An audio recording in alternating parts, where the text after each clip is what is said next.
gonna move a lot. I don't care what she says. She's talking about she's gonna fight, but she's gonna move back to her style. This is about the bad bitch round. Yeah. Hey. Listen, we cutting off the ring, Miss Mover. You feel what I'm saying? We doubling and tripling up our jab because we know she's gonna be running all night. And I'm working hard on making sure that my right hand and my hook is pinpoint. So when it lands, her ass goes down. You know, she doesn't care. You know, I'm gonna keep it clean. On the bell ring, somebody's getting hurt. She'll have some pride maybe the first 2 or 3 rounds, but after that, I'm gonna take her heart right out of her chest and hand it right to her. I don't know. I don't know. There's a lot of different factors. There's a lot of different variables. TstreeT Controversy. This is TstreeT Controversy Live. 1 week away. Right now, until we get Katie Taylor versus Amanda Serrano, this is the biggest fight in women's boxing, right? I mean, you can't really count out Katie Taylor versus Delphine Persoon for undisputed at 135, but right now, this is the biggest fight in women's boxing. It's upsetting that it's not 10 3-minute rounds, but nonetheless, I'm just happy we got it. Christina Hammer's been around for a very long time. I'm not just covering her fights. I've been watching her for years now. Very good on a microphone. She's been doing her part to sell the fight, and she seems very relaxed. She's talking that big shit. She's got to come over here and prove it now. 2-time Olympic gold medalist. She is the favorite to win the fight. People are even saying that Christina Hammer doesn't even have a chance if it goes to the cards. She can move. She can box. Of course, Claressa Shields. See, here's the thing. I said it before. I'll say it again. She comes across as ratchet. But you can tell she's very, very intelligent with a very high ring IQ.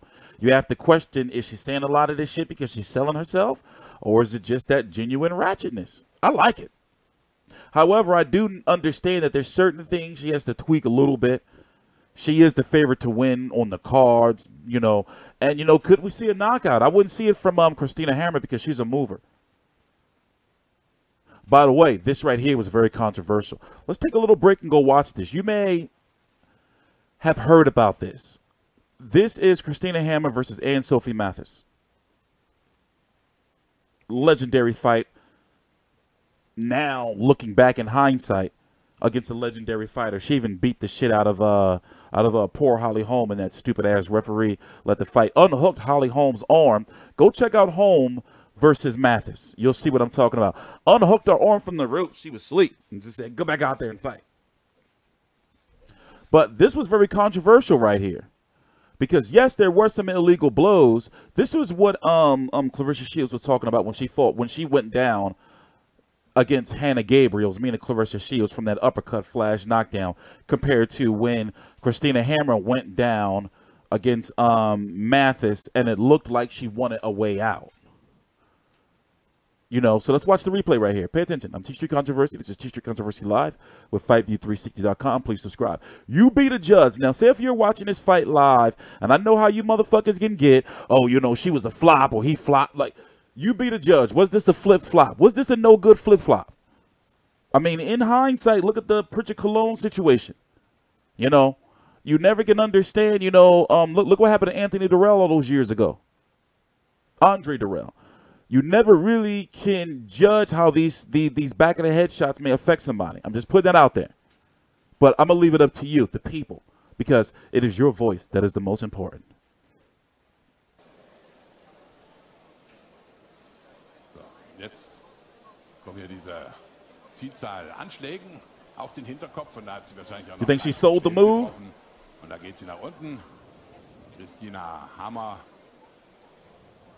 die, wie gesagt, bis dahin jede Runde gewonnen hat, also auch kein Grund jetzt hier sich irgendwie auf den Boden zu legen. Das war hier diese letzte rechte zum You think she Hinterkopf. sold the move? Und der You think she sold it? But you know, Mathis is also one of the biggest punching female boxers in like boxing history, female boxing history. You know? By the way, this is episode 2 of All Access, Shields versus Hammer. You know, they gave it the, you know, like, I'm glad they did it, but truth be told, it should have been 1 episode, you know, because they split it up into 2 parts, even though, okay, so say, for example, if it's a pay-per-view, we get 3 episodes, right? You know, 2 before the fight, and then 1 after the fight, the epilogue. You know, they're both about, they're about maybe 18 to, you know, 28 minutes or so long. This is episode 2. This was 14 minutes right here, and episode 1 was what? Let me see. Let me go check real quick.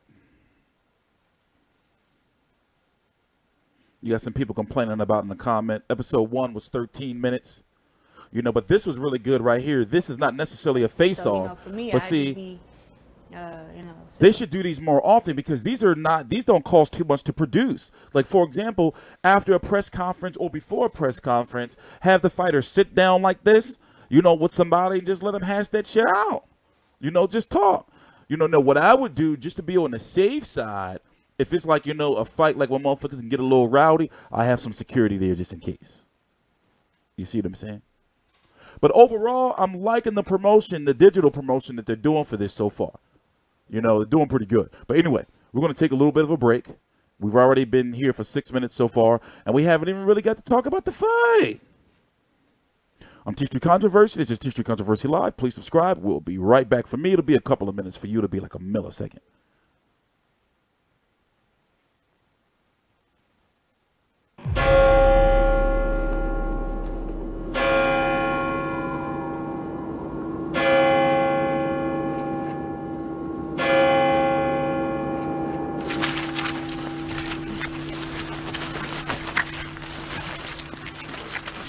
Nog ik zeggen dat er zijn met mij 10 seconden abgeben. Op.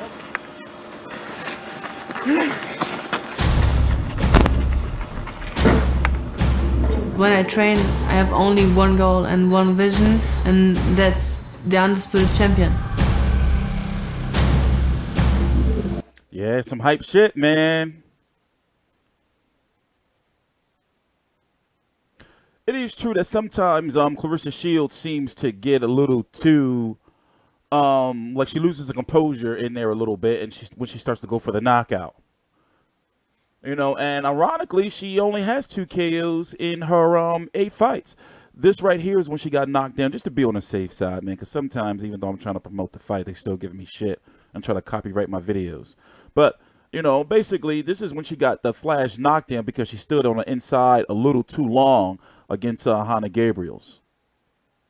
You know, and it was a flash knockdown. She wasn't hurt, but, you know, she's not, meaning Hammer is not a very, very accurate puncher in regards to outside of the jab, from what I've seen. You know?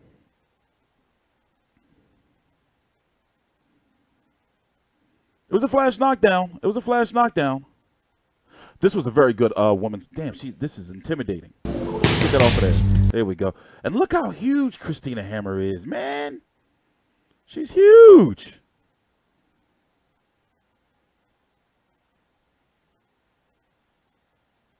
She's huge. She's huge. You know? So for her, if she plays her cards right, she is going to move and she is going to keep her distance, because Claressa Shields' hooks can be a little wild and she can clean up on the jabs. So the fight is going to be taking place at the Boardwalk Hall in Atlantic City, New Jersey. In fact, let's go look at the tickets real quick and see if there's been any improvement. I mean, I do feel that there should be, you know, a nice amount of walk up. I'm just saying. Did I spell that shit right? I'm just saying. It wasn't looking too good when I looked the last time. People are talking about it. Everywhere I go to, people are talking about it. Look, they got it. Look. That's not even that. That's not even. This is Ticketmaster. That's Hannah Gabriels. What in the world is going on? they better not have it here too. Okay, they got it up here. Oh, Lord.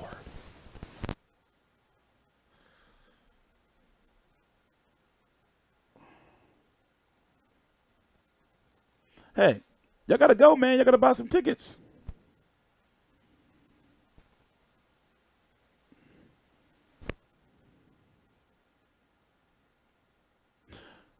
It's going to be highly televised, though. Anyway. These women have to understand that right now they are the pioneers in women's boxing, females boxing. America is catching up, but this fight would have been so much bigger overseas. But Claressa Shields is the A side, and you know, going over to Germany and dealing with the whole political shit, you know, it's a good thing it's happening here. For example, Katie Taylor versus Amanda Serrano, I think that should happen overseas because that can be its own card. Damn shame. You know, I just hope that these women keep doing what they're doing because they have to understand that there are pioneers. They're the pioneers for this new revolution of televised and broadcast women's boxing, meaning that right now they may not be getting the recognition that they deserve. But Claressa Shields being what, 26 years old? Well, no, 24 years old. You know, 10 years from now, she'll be a complete dominant. She should be a complete dominant veteran, and then around that time, you know, another, as Steve Kim was saying, another 1 or 2 Olympic classes, women boxing will be where it should be. But right now, you know, they got to pay their dues. You know, fighters like Cecilia Brakus is on their way out. You know, I really would like to see the winner of this fight, if they can make it, and both of these women are huge women. You know, I don't know if they can do 154 pounds. Because it would be fucking amazing if, you know, Cecilia Brakus was to move to 154, right? And test the waters. You know, even though, you know, she's pretty much a 147-pound fighter, just like Katie Taylor said that 140 is probably going to be her max. You know? But if Cecilia Brakus, and that's a huge, like, if, can move to 154, you know, and the winner of Hammer versus Shields can get the 154, I doubt. Look, these women are huge. And I'm talking about, like, huge for, like, women boxers, like women.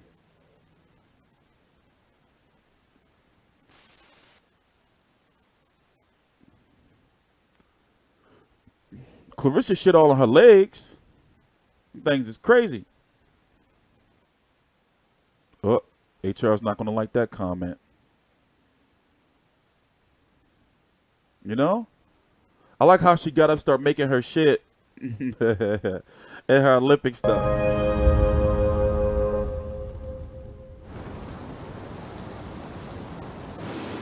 Well, I start off by saying good morning, okay?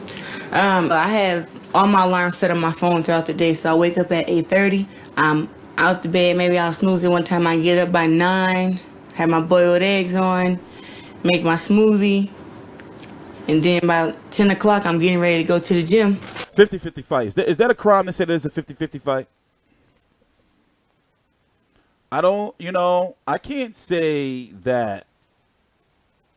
I can't say with a straight face confidently that, yo, Shields is going to win. I can't say that. I can't. She's going to completely be dominant. And if she does, it's like, oh, shit. Not only will she be undisputed, but she'll have literally, you know, beat the top dog in her division. She is #1. And then next after that, you know, it's going to be really interesting to see what Raquel Miller is going to be doing. You know, she's been doing a lot of model. I'm not saying there's nothing wrong with that. But to me, she's next in line. And it's crazy that they got Maricela Cornejo that high up when she lost to the person, the chick, the lady, the damn it, HR, for Sean Cruz Dezern. She lost to her. Who was Claressa Shields' pro debut, correct? At 168. You know, let me see. Let me look at 154. By the way, yeah, man. Michaela Loren is out there, but can she make 160? She fought at 160 before, right? She did a small 160 though. 157.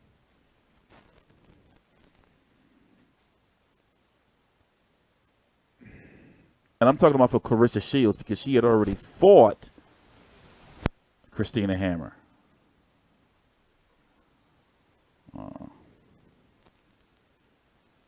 Anyway, she got the psycho crazy picture. Anyway, I'm TstreeT Controversy. This is TstreeT Controversy Live. We'll FightB360.com. Please subscribe.